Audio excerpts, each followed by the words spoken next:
Stephen and Michelle invite you to be truly present about this special time, and also to enable this request to be achievable, could you please turn off your cell phones and put down your cameras. The photographer will capture how the moment looks, and by being fully involved, you'll capture how this moment feels with your hearts and minds without the distraction of any technology. Thanks very much.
Friends, I call upon everyone here present to be a fellow witness with me in this marriage we're about to celebrate between Stephen Jakober and Michelle Reyes.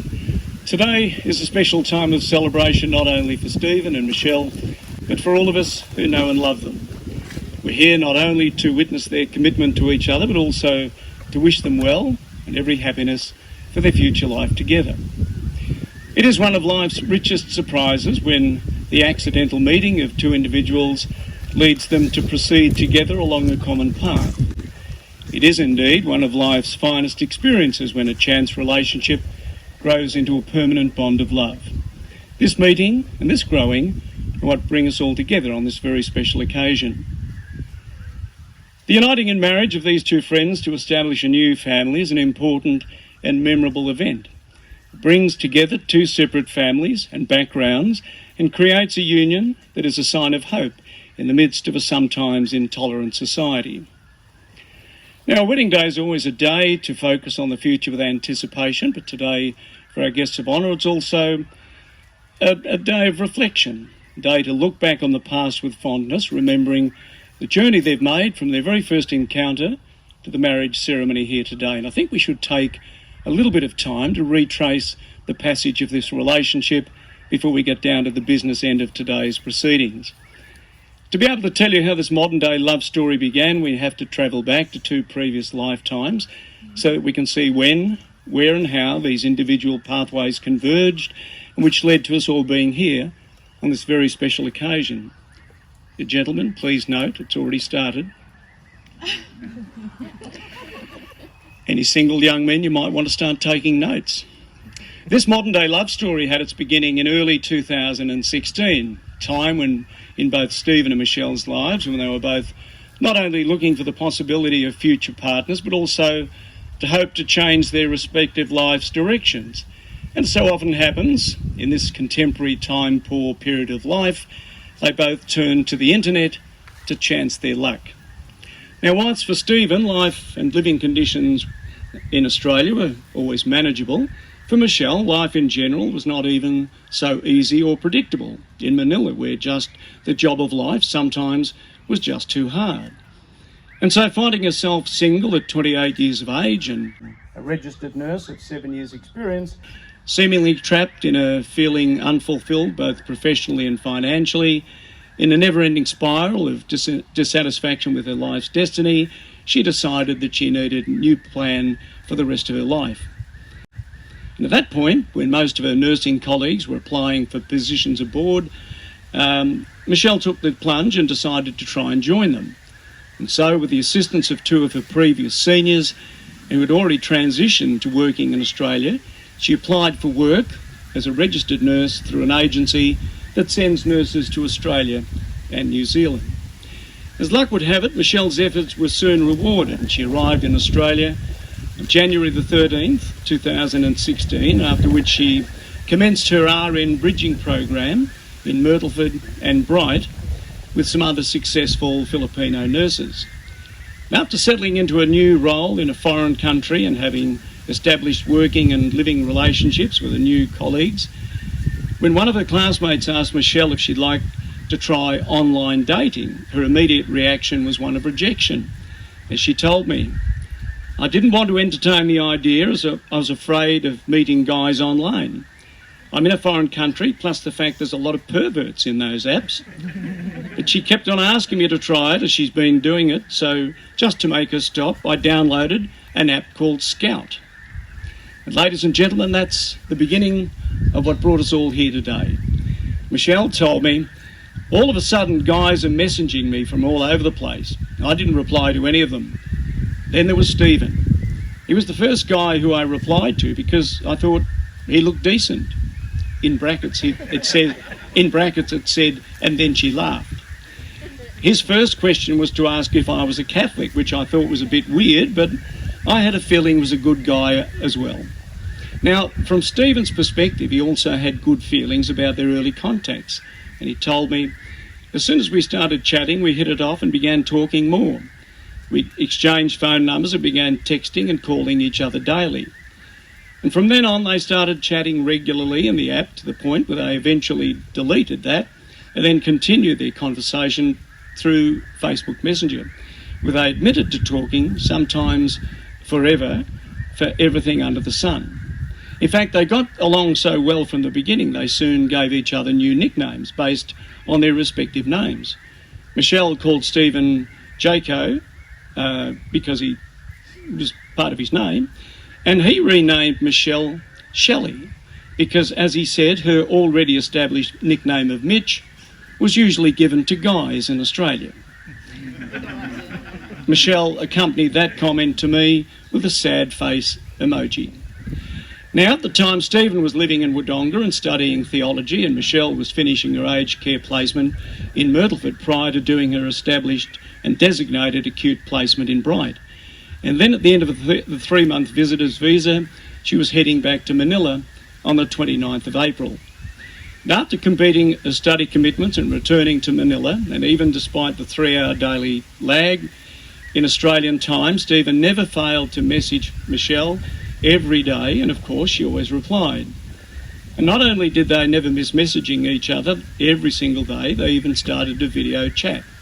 Michelle unashamedly admitted to me that they can talk for 4 or 5 hours non-stop every day. And on the 25th of June 2016, after Michelle received her registration from AHPRA, she returned to Australia via Sydney, where she stayed with a friend for 3 days before returning to Melbourne, where she stayed with her previous clinical instructor. Now, because Stephen and Michelle had been in daily contact throughout the whole of her time away, they decided to meet in Melbourne. And so on Friday, the 1st of July 2016, Stephen travelled by train down from Wodonga to Southern Cross Station in Melbourne, where he and Michelle finally met in person for the first time. Their first date was lunch at Snitz, followed by coffee at Starbucks, topped off with some sightseeing and a movie at Melbourne Central, Independence Day Resurgence, and an almost full day of chatting. Now, their second date the following day could well be described, I think, to a dispassionate casual observer as being an underwhelming and sad introduction to life in Australia, and almost a deal breaker to any potential love interest, partner for life person, with almost no possibility of any hope that their life would ever get any better than universally acknowledged mediocrity. Because Stephen took Michelle to the MCG to watch Carlton play. Sorry, to watch Carlton get beaten by whichever team happened to be lucky enough to playing them on the paddock that day. And even though Stephen tried his best to explain the rules and the objects of the game throughout the whole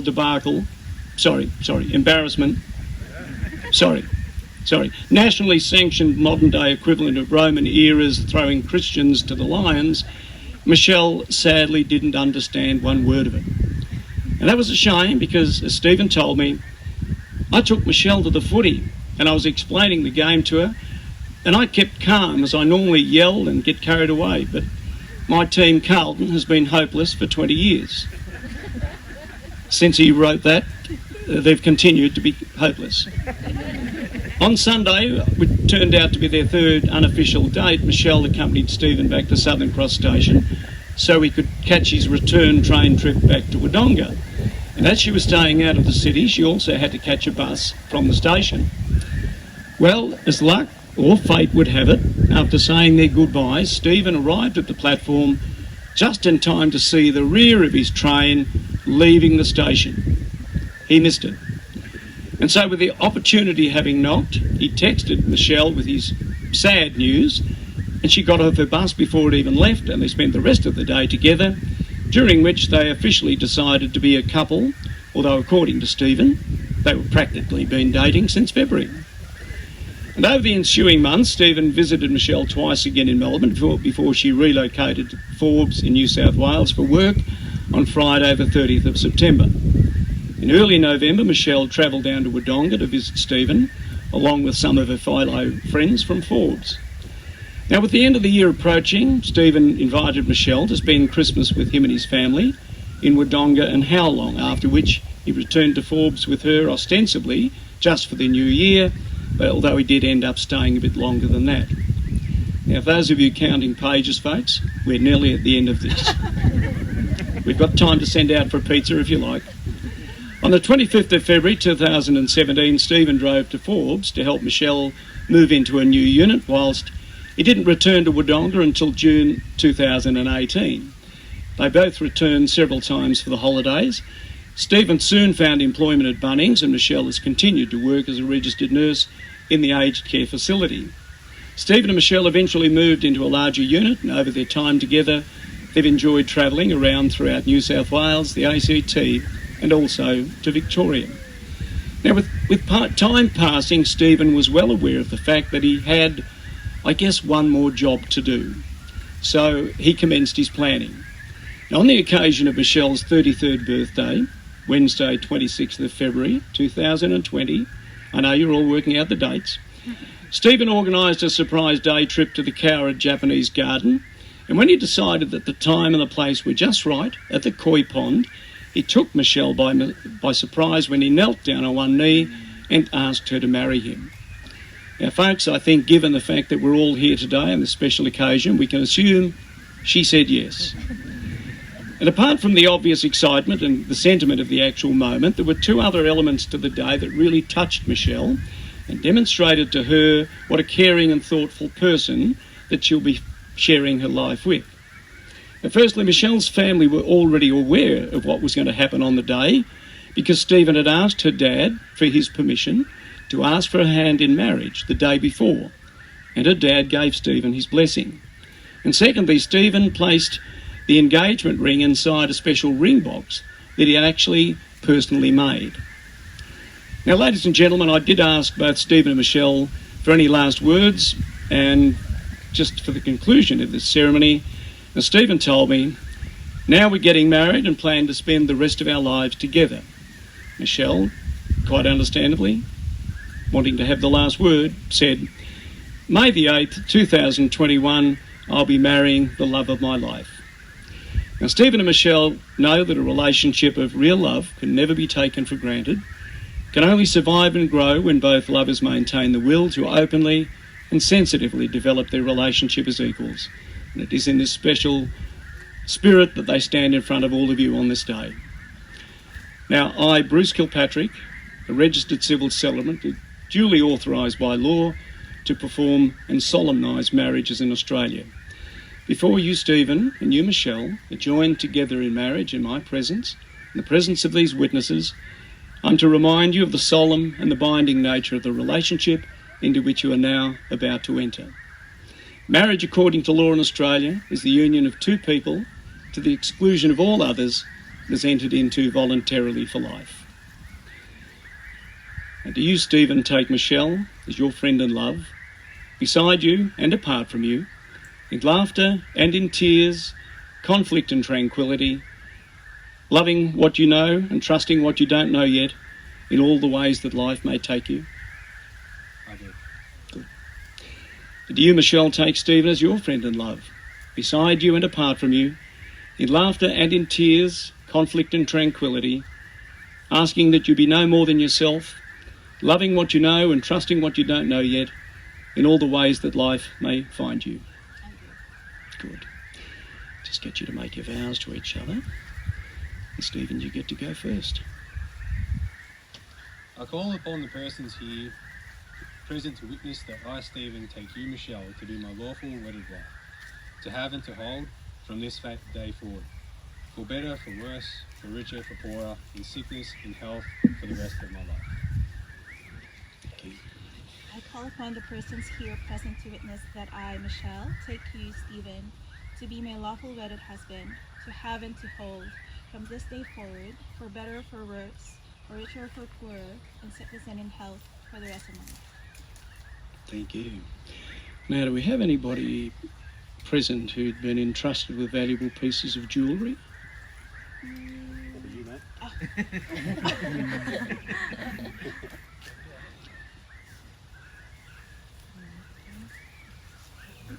Thank you. Thank you, Pete. You only had one job. And you did it well. Now, Stephen, if you can just place those on the tip of Michelle's ring finger.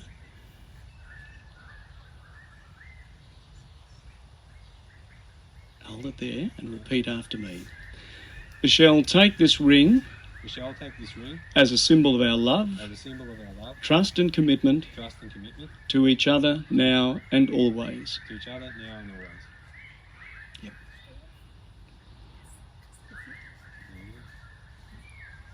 That was lucky. Yeah.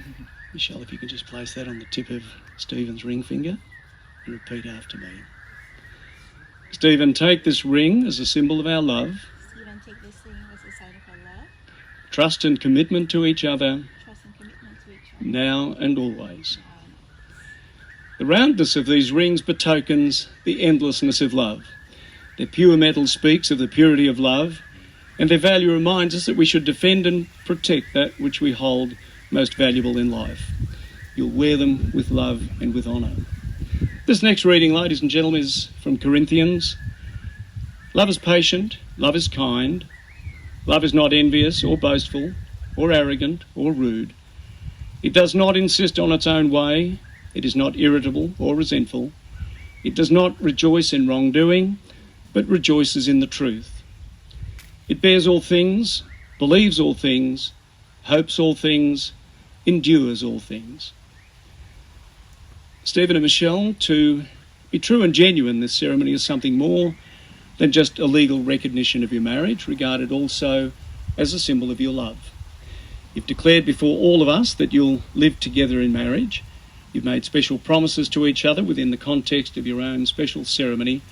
And in the traditional way, you've symbolised it by joining hands, taking vows, and by the exchanging of rings. So on behalf of your family and friends, I have much pleasure in declaring you to be husband and wife. Stephen, you may now kiss your bride.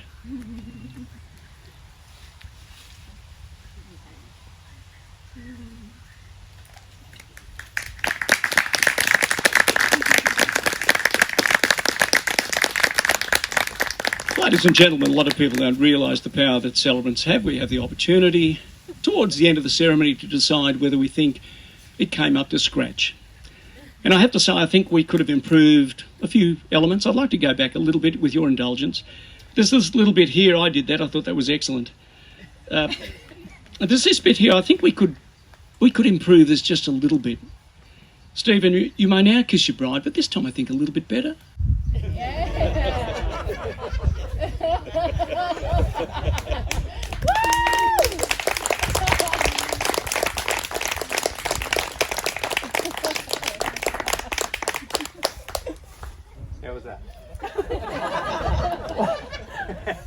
me, it was, well, I was just an observer. Folks, those of you who have taken this part know that we've got some fairly onerous contracts to be signed. We're going to be doing them over here in the office, and when the official photography is taking place, you're more than welcome to take some of your own. Thank you very much. Come on over.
Ladies and gentlemen, firstly, when you throw the confetti, could you throw it? I would suggest you throw it up and that way so the wind, don't try and fight the wind, trust me, it's going to beat you, okay? And it now gives me great pleasure to introduce to you Mr and Mrs Jakober.